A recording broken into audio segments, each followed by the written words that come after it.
Buster is, of course, credited with changing the face of Jamaican music and inspiring generations of ska revivalists, as well as producing greats like Tootsie Bert and paving the way for international reggae. And being the son of Prince Buster, the Kingston-born Sultan Ali knew he had big shoes to fill when he launched his career in the 80s.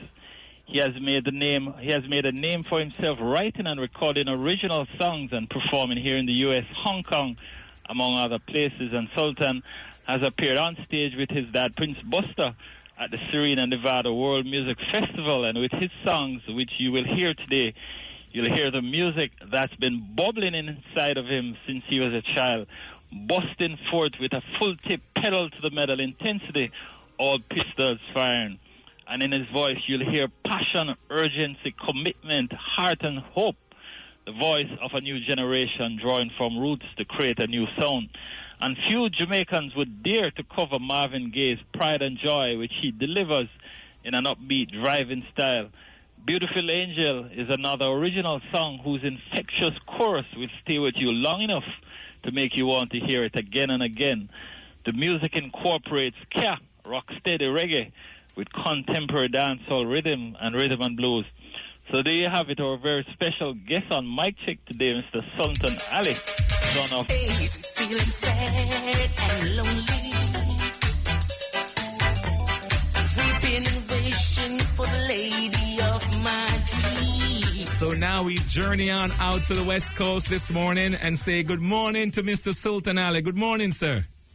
Good morning, Ras Clem, your teammate, Mr. Anthony Turner and Mr. Breadman. Good morning. As you say, peace to you, scary things, and thanks for having me on your show, and to all the people in the tri-state. Sultan Ali are my friends. I'm also called Danny Buster, Danny Cameron, so don't get the name mixed up. I got many, many names. Morning, sir. Morning. Good morning, boss. Yeah, man. Ska greetings to you too, Sultan Ali. You know, I am happy that you're able to join us this morning. You know, when you talk about music out of Jamaica, if you don't mention Prince Buster, might as well you don't have a conversation. And you are the direct lineage of Mr. Prince Buster. Sultan Ali, welcome, sir. Welcome. Now, thank you very much. Let's talk music. And before we even get deep into your own original music, growing up the son of Prince Buster, what was that like for you, Sultan Ali? Your dad is a legend. Where can I start? Wow. Musically, I mean, a visionary, my father. A man who stands on his own feet, doesn't walk on his hands. The music was created out of a mere vision coming up to the mentor. He was influenced by the older folks that I respect and honor, like Mr. Louis Bennett, Mr. Randy Williams. And I must say this right now before I forget. I was in a movie with Mr. Randy Williams in 1975 entitled Marijuana Affair, starred by Calvin Lockhart. I did a scene at Central Police Station when I was in third form at Kingston College. Wow. And anybody who can find that movie, Marijuana Affair, I'd like to get a copy. Like, I've never seen the movie, but I played as a part, like 1 potato, 2 potatoes, 3 potatoes. with Mr. Randy, with the great Randy Williams. Yes. If you can say that, so I get my kudos on that. Honest to respect all the people. But my father was influenced by Mr. Randy Williams and Louis Bennett to create something that was Jamaican. You see, my father tried to go to the farm work to buy records back in the early days because Coxsone and Duke Reid had visas to go to the States and buy up all these rare records and come back to Jamaica and make a feast on them, plus to play on the sound system. At the day when he was supposed to go to the United States, he was pulled out of the line and said, Buster's not going to the States to to cut cane. He's going to try to buy records. So he was kicked out of the farm work position. That forced him, they say, necessity is the mother of invention. That forced him not to go create something that's Jamaican because, like I said, his counterpart, Coxsone Dodd and Duke Reid had visas. Prince Buster didn't have nothing. He had a vision, a burning sense to create something that's totally Jamaican. So he got hooked up with a man called Drum Bagel. You guys must know who Drum Bagel is because a lot of people talk about Brevet and Nibs, but Drum Bagel is the man who started this whole ska era. A lot of folks don't speak about him. His name was Artland Parks. He was my father's best man, witness when my father married my mother back in the early days. He got with him during half the time when he was rehearsing early, like 2 to 3 o'clock to create his whole ska sound. So much respect goes out to a man called Drum Bagel. Don't you ever forget that, man. That is the master drum who played on my father's song, 10 Commandments and all them great songs with Jack Jerry and all the people. Okay, so he created ska music because it's economically viable for him to move ahead. And they used to disdain the music. They used to laugh at him because, remember, Cox and Duke was big exponents of ska. I mean, of jazz and R&B. And they said, look what Buster trying to come with this little boop boop. Undermine his music by calling it Buster Boop, and that's how he got the name Boop. That was a disdain word speaking down to me because nobody believed that little Jamaica could create a sound that could influence the whole world. But my father being a visionary, taught by the great Honorable Elijah Muhammad and all stuff, so he dig down deep and created something. And after my father started to launch to England and started making all this blue beat pop music and everything and go to places, they all had to come back and copy what Buster was doing. So invention, if you're a visionary, you're going to be laughed at in the beginning, but go through it, persevere. And now the whole world is playing ska music. There are 1,600 ska bands in Europe, and not one come from out of Jamaica. One of the biggest band in Europe is called Madness. How did Madness come about? Copy my father's song back in 1965. Madness, I call it Gladys. They are the first group to ever perform on top of the Buckingham Palace. So they hold their whole career to my father. Wow. And that's basically what it is. Wow. You know, it's amazing, Anthony, because the connection to people like Prince Buster, the connection to the Marleys, the Peter Toshes of the world, and they have offsprings who are still performing at the highest level. And you know, sometimes people say, Breadman, that, well, you never got Prince Buster on the program. Well, I got Prince Buster's son. And Prince and Sultan Ali can talk about his father's contribution. And certainly the contribution of one Prince Buster, Anthony, should not go unnoticed. And when we can make these connections, it's a great thing because your father was a real visionary. Later on in the program, we're going to play some Prince Buster. But I want to talk about you, Sultan Ali, for now. And we opened this interview with a song called Beautiful Angel. Anthony even mentioned something in your introduction that you covered a song, Pride and Joy. And, you know, but before we even get to Pride and Joy, talk about your songwriting ability and the skills that you possess. I mean... You must understand, I grew up in a record store. You must understand this. Going to school, you hear music. Coming from school, you hear music. And I attended Kingston College and everything. At the same time with Douglas Bell and Paul Campbell. We were the same. And Christian, too. We're the same year and everything. Can you hear me? Yeah, man. I'm hearing it clear. Okay. So, going up hearing the Platters, hearing the Drifters, hearing the great Sam Cooke, hearing the Brooke Benton, hearing all the old classic music. Trust me, it was definitely in your, what we call it, in your DNA, in your deoxyribonucleic acid. So that's something normal and everything. I was in the studio, my father's recording Judge Dredd with the great Lee Scratch Perry. I was there with him with Horton Zellis, Alton Ellis' sister. I've seen all the greats. Grew up with the great Dennis Brown. Dennis Brown was a man who don't call me Sultan Ali. He calls me Danny because they used to call me Danny Buster or Donald Campbell.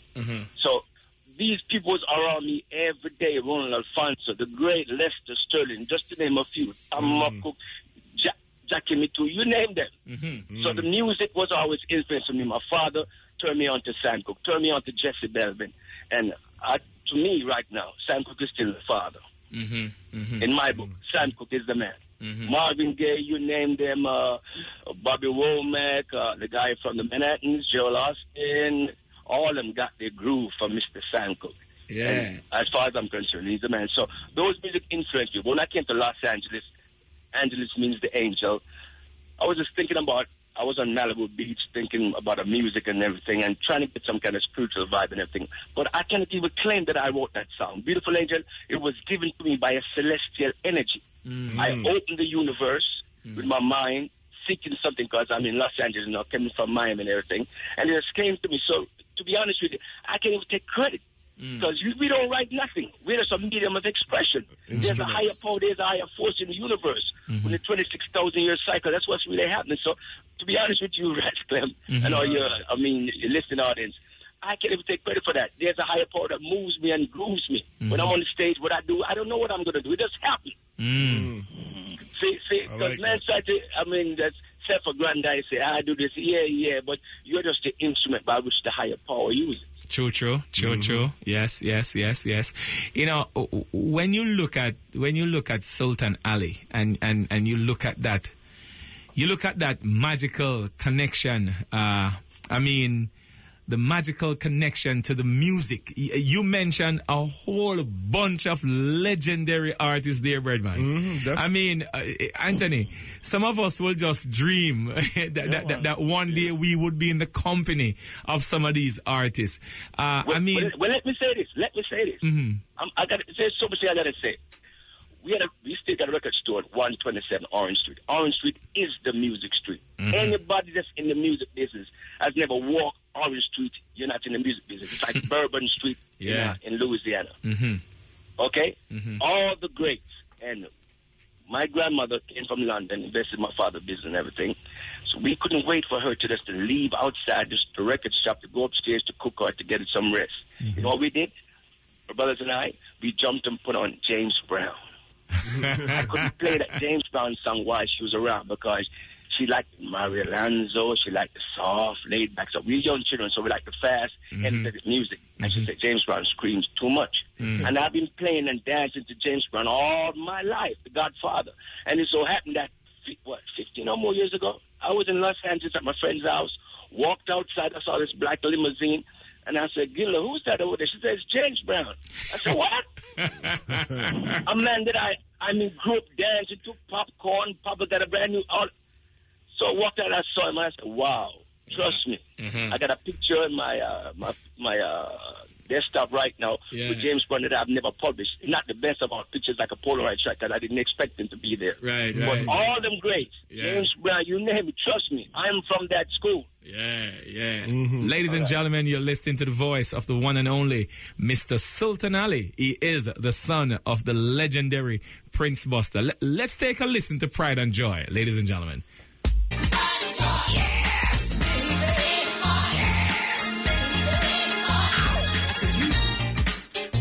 You are my pride and joy. Wow. There's so much to this one, Anthony. There's so much to this one. Anthony, your take on this song, because I think you're hearing this for the first time. Anthony?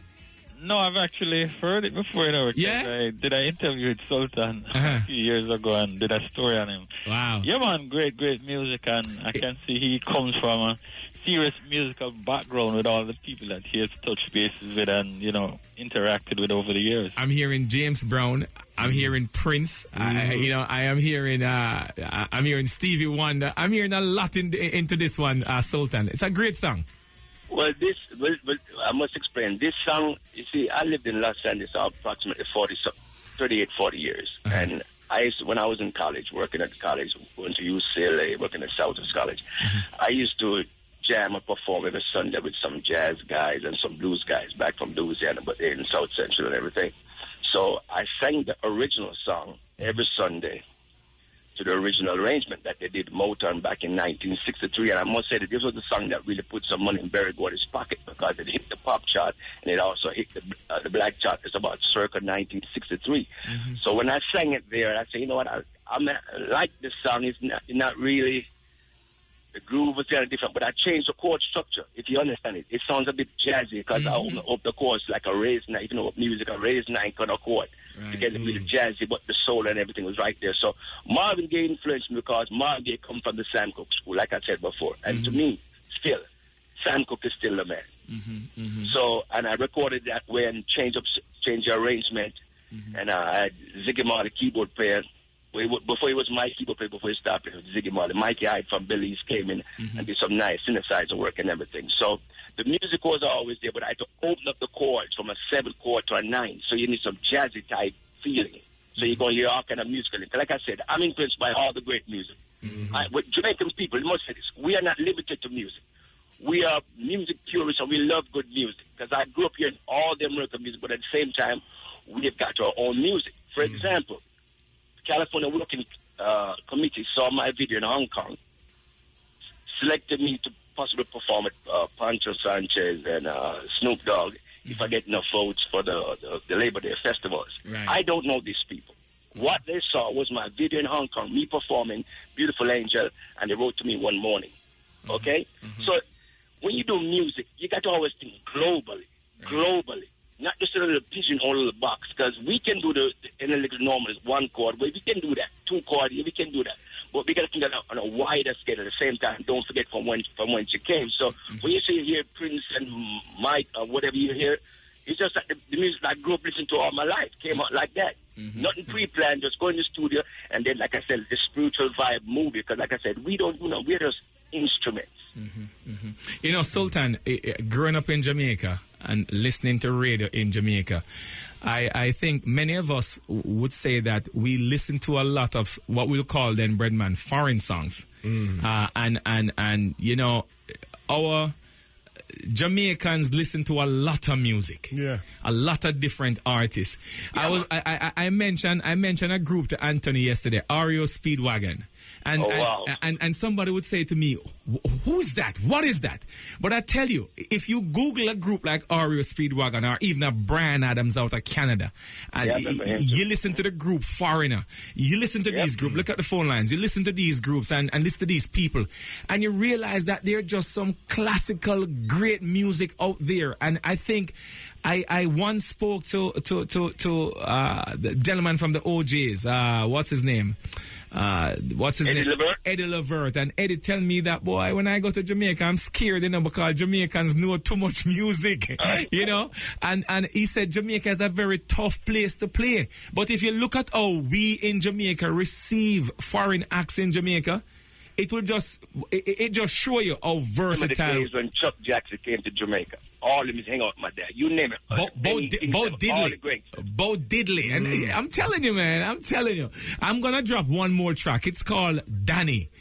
So, ladies and gentlemen, take a listen to this. Let me explain that now. Danny, Dean, and Lorraine, that's not my vocal. That's my father singing about myself, my brother, my sister, and my mother. 1963. And on that track, it's a great Lester Sterling and Jerry on guitar and Charles de Agnew on harmonica. Okay, now, yes, you mentioned Lester Sterling, who we had on this program. Sadly, we could not have gotten Jerry on this program. Original member of the Scatterlights. I'm sure his son James is listening this morning. Let's drop this track down, you know. And I hope and I pray for a grateful, wonderful day. Danny, Dane, and Lorraine. The voice of the legendary Mr. Prince Buster. You know, I wish and I hope for the day. And, you know, Anthony, I know Ibo Cooper said that there's a museum in Jamaica. But I would love to see a music museum in Jamaica. That when we go to Jamaica, we can visit the museum and we can hear these songs just gleaming from the speakers in the roof. We can go to a section where it is a Prince Buster section. It is a Jimmy Cliff section. You know what I'm saying? We want to see that. We want to see something like that. And it's way overdue. Way overdue. And I'm sure, Sultan, someone like you, when you look at the rich history and the rich heritage and the rich contribution of your dad to Jamaica's popular music, boy, it must make you... Let me give you a sidebar. I got some calls. I'm getting calls all over from all the world. This particular guy coming from Scotland. He asked me, what would it take to get you and your father to come to Scotland to do some series of shows and everything? And when I told the man that my father had a stroke for 4 years and he's not performing right now, the man almost cried tears. I couldn't believe. I said, I don't know. The universe and the master of creation knows whether you're going to speak or talk again or walk again. But right now he's going through therapy. That man, I mean, it's like his whole world stopped. He said, what? I had to repeat it again. Okay, so he's known up. Plus, when you go to Europe, you must understand, say, Prince Buster is really Jamaica's first superstar. Make no bones about it. The whole world, he's Jamaica's first superstar. He transcended the whole thing. He was like one of the first men. He would play 45 records in his cars. I remember those days. The long fishtail cars, when they said Prince Buster drive a better car than Prime Minister Shearer. They said Prince Buster dress better than Prime Minister Shearer. And the whole 9 yards. He did it.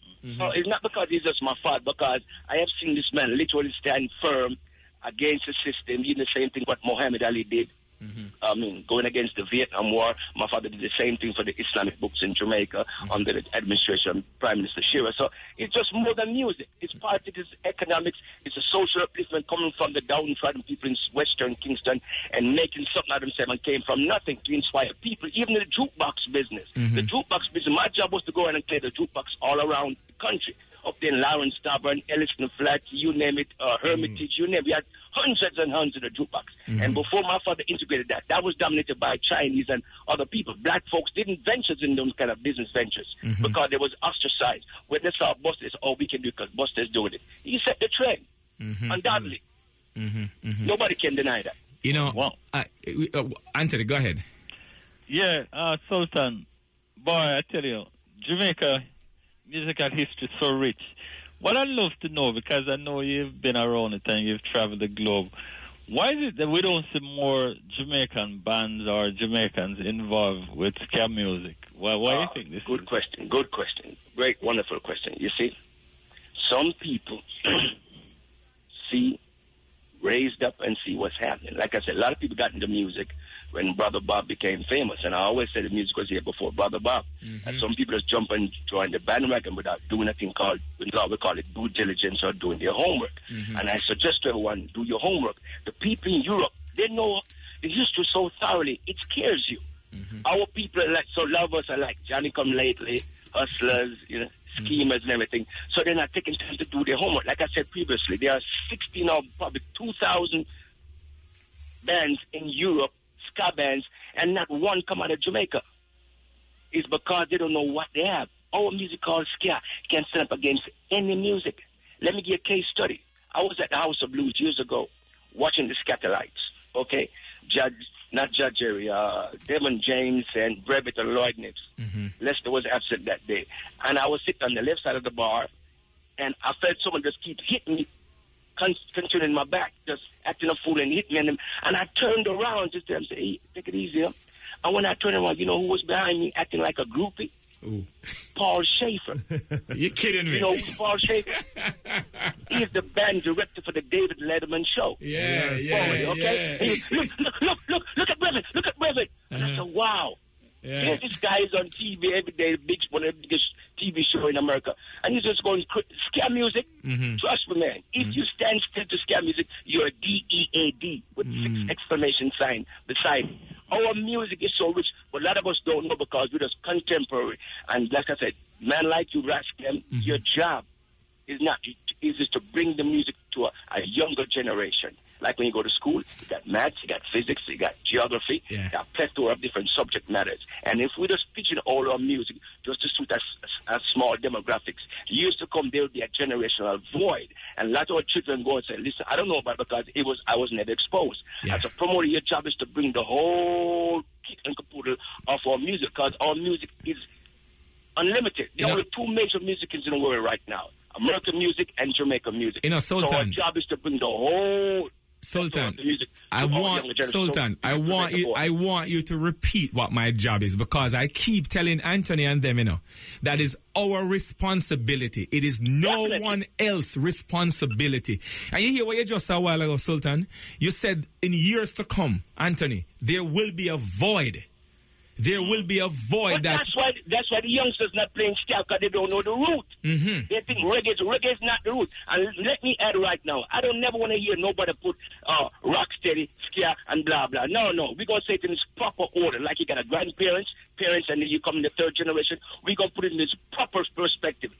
Ska, rock steady, reggae, and so-called dancehall. Right. Because ska has all the musical element, the kumina, everything is in the ska. So we're going to put it in its proper respective place. Ska is the music that put Jamaica on the map.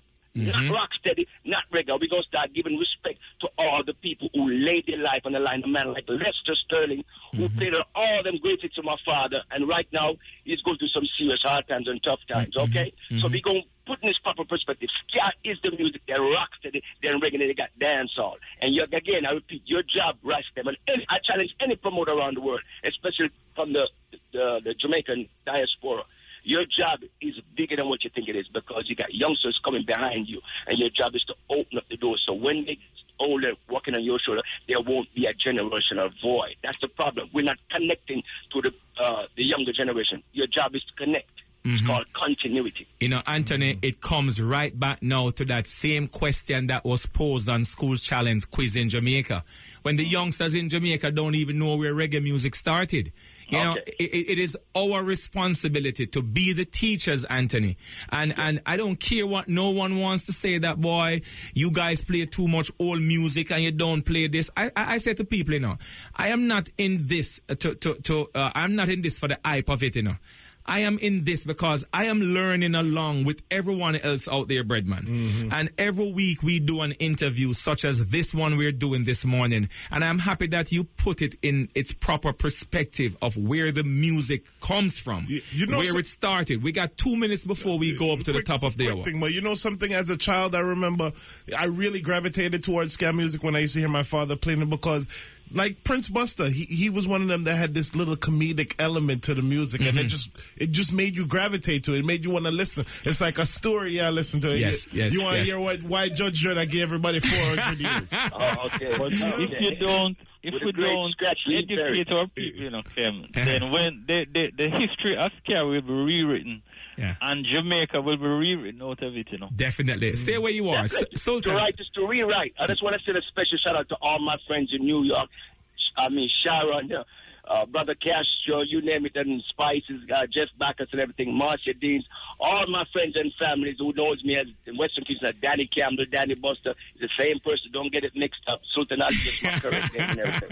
All right, stay where you are, Sultan. We're going to close out this segment with love, kindness, joy, and happiness. You're going to show my reggae side, huh? Stay where you are, my brethren. Sultan Ali.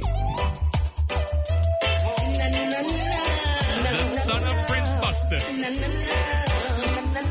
Love, kindness, joy, and happiness. That's what we're sharing this morning.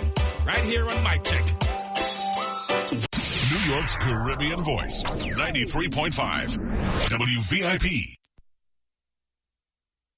Yeah, this is Dwayne Stevens from Augustown. I'm Fiona. And I'm Marcia Griffiths. Well, you don't know it's a girl, Ikea. Yeah, and I'm Florence Caparang speaking. Hey, yo, what up, y'all? It's Jermaine Morgan. Bless and love massive. This is Morgan Heritage. My name is Freddie McGregor. Y'all, this is Mr. Vegas. Y'all, this is the Queen of Dancehall, Lady Star. It's all about Groovin Radio, and you're locked in with Ross Clan and the Breadman. You don't know. This is what everybody's talking about.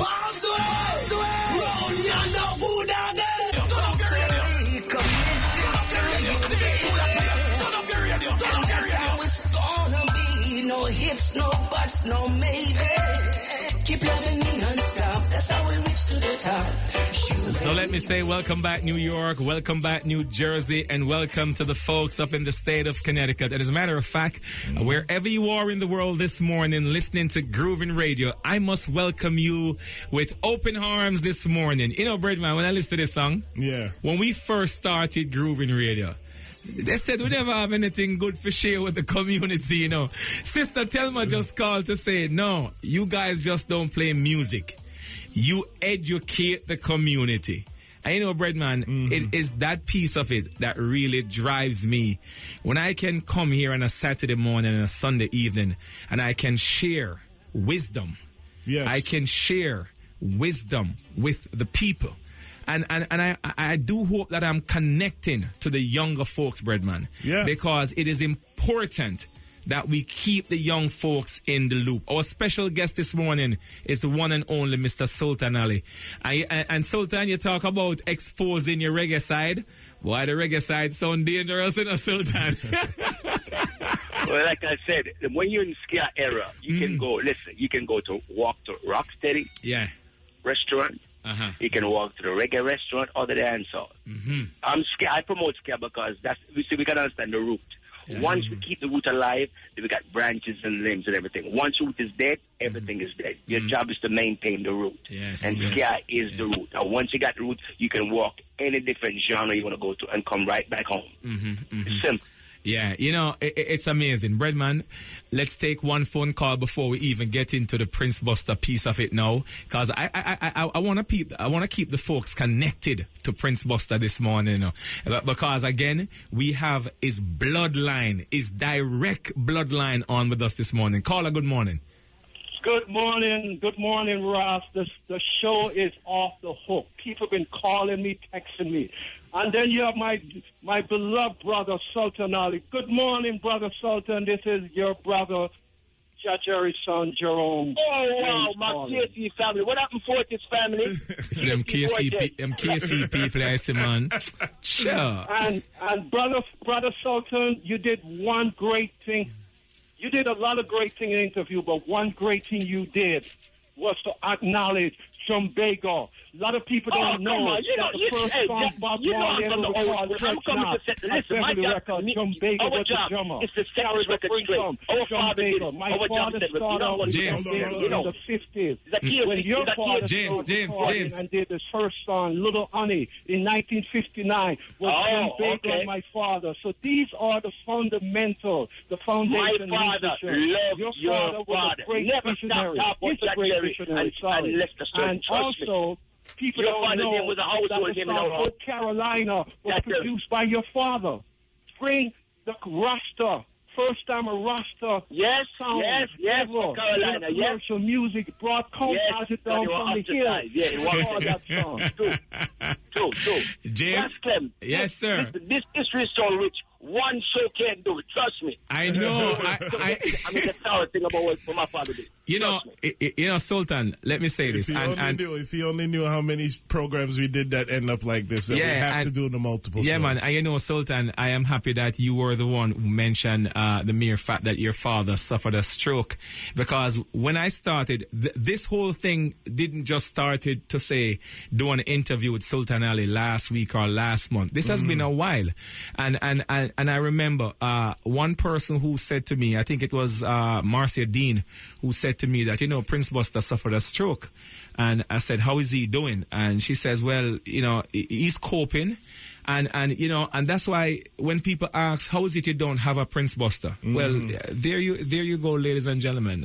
Prince Buster is going through some things, and if we have his son Anthony, we can still make that connection to Prince Buster, and we do hope that he will pull through. You just mentioned the fact that Lester Sterling is going through some things. I'm meeting with someone next week in regard to that, and I can have some clearer picture on what Lester is going through. But James, I want to thank you for calling. Again, we don't do these programs without mentioning the Scatterlights and their contribution to music. But this morning, we owe it to the one and only, the legendary Mr. Prince Buster and his son, Sultan Ali. Thanks again, James. Thank you, and keep up the good work. Sultan will be talking. Bless you, my brother. Yes, man. We have 40 family. We have family already. 40 I'm going to play a song, Anthony. I wonder if you know this song, Anthony. It's called 10 Commandments. 10. All right, that's the great drum maker and the drum intro. Yes, man. The master drummer. For I will not give thee anything but what you actually need for your purpose. Those are the 10 commandments of man, given to woman by me, Prince Buster. If you don't know Anthony, now you know. There goes the 10 commandments coming from the legendary, the icon, Prince Buster. Breadman, let's take one more phone call before we wrap it up with... Yes, Sultan, we have a gentleman on the phone by the name of Chubby. You know Chubby? Yeah, man. Yeah. Morning. Another family. Morning, caller. Good morning. Good morning to you. My name is Chubby. Yeah, Chubby. Hey, what about my brother? Everything is blessed. Say good morning to Sultan. Hey, Daddy, what on? What on, Chubby? You see, you don't know me as Sultan, you know me as Danny. I got many pseudonyms. Yeah, yo, what on, family? Well, hey, man, I just got to get a couple of words in to say good morning, and I got you, and I'm glad what you're doing. And check this out. James, you just spoke to, I give him Trevor number. All right. So he could get the real deal because Trevor know everything about your dad. Oh, come on. I'm again, another family member used to drive my father's the car. Come on, we're family. All right. Trevor's foundation. Okay, Chubby, give thanks. Give thanks, my brother. Yeah, man. Thank you, Trevor. I'll holler at you, okay? All right. One more call, Breadman, because Sultan have a lot of friends around the place. Good morning, caller. Say good morning to Sultan Ali. Good morning. How are you doing this morning? Good morning. How you doing? Man. When I listen to you, Prince Buster, I remember when I was a little boy, and this man used to come from farm work with him changer, and he used to play the Prince Buster, man. And that changer, when he stopped, he start again, and all night he played the Prince Buster over and over and over. You just bring back some good memories to him, man. I'm telling you, I feel all right. We're glad that we did that for you. Keep up the good work, man. You guys are the best. All right, so give thanks. Yeah, man.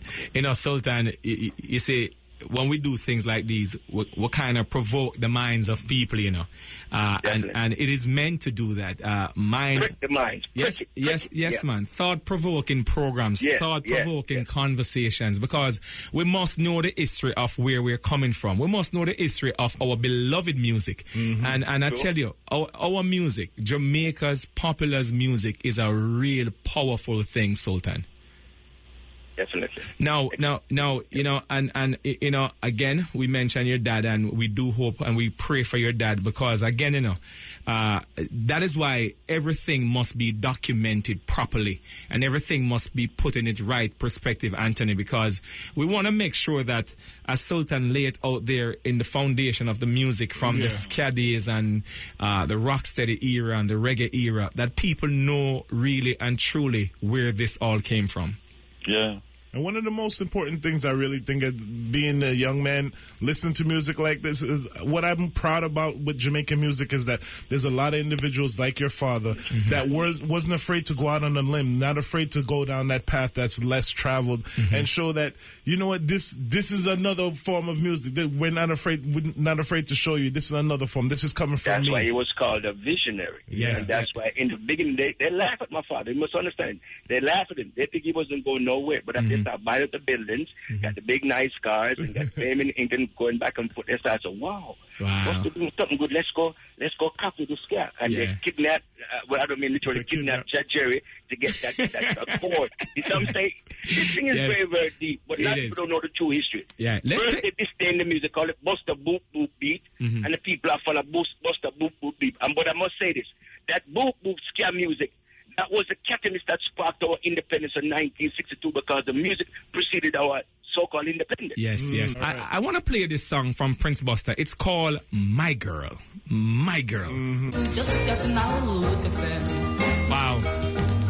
Just you look at them. As time flies this morning. They're so young and so sweet. Okay, let's go back to the phone lines. Final call for the morning. Good morning, caller. Blessed love. Blessed. Dr. Love, you know. Real to make it pass and I yell up my brethren and make I love my brother. But make it real more love, quick. more power, rascal, Breadman, blessed love. Blessed. Danny, you want going family?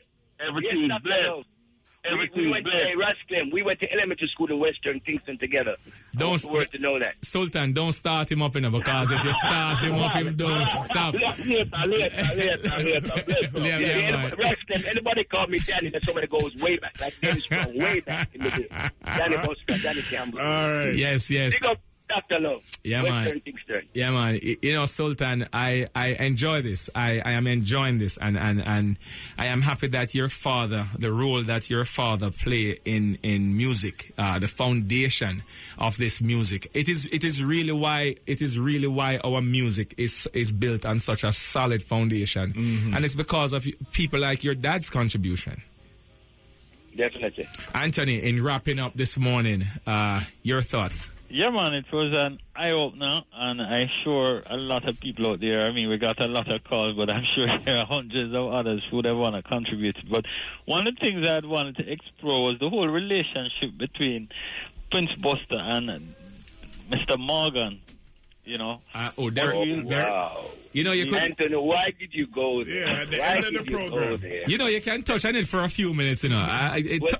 Go ahead, Sultan. That's a historical rivalry. Uh-huh. You must understand, back in those days, my father was not just a singer. He was a businessman. What we call today an entrepreneur.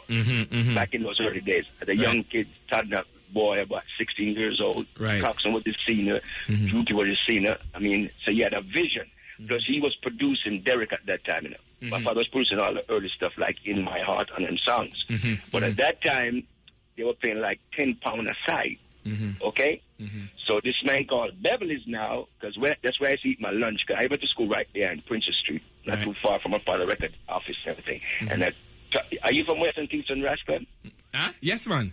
I'm familiar with Western Kingston, man. Okay, so you know Charles Street and Princess Street? Yes, man. I went to school downtown, you know. Okay, right there was where what's the name started. The Beverly's record, Leslie Kong. Yes. It's something like a restaurant, okay? And let's go there, buy my party and my cocoa bread, you know? And then after you start talking to people in the music business, because, you know, Chinese people are entrepreneurs, so they believe in working for themselves. You spoke to Lester Sterling and started to investigate about how to get into the music business. Then finally they moved up to the North Street now and started their own little music production called Beverly's Record, Leslie Kong. So when Derek Morgan find out, when he heard about Derek Morgan, so he wanted to get in the business, so he had to, like, up the ante. What I mean by that, my father was paying, Carlson was paying £10 a side. He started offering Derek Morgan £20 a side. You understand me? So Derek Morgan freed my father's camp to go sing for the Chinaman, so to speak. And my father made a song called Blackhead Chinaman. And then that song also was the great Lester Sterling again. So you gotta get away from Lester.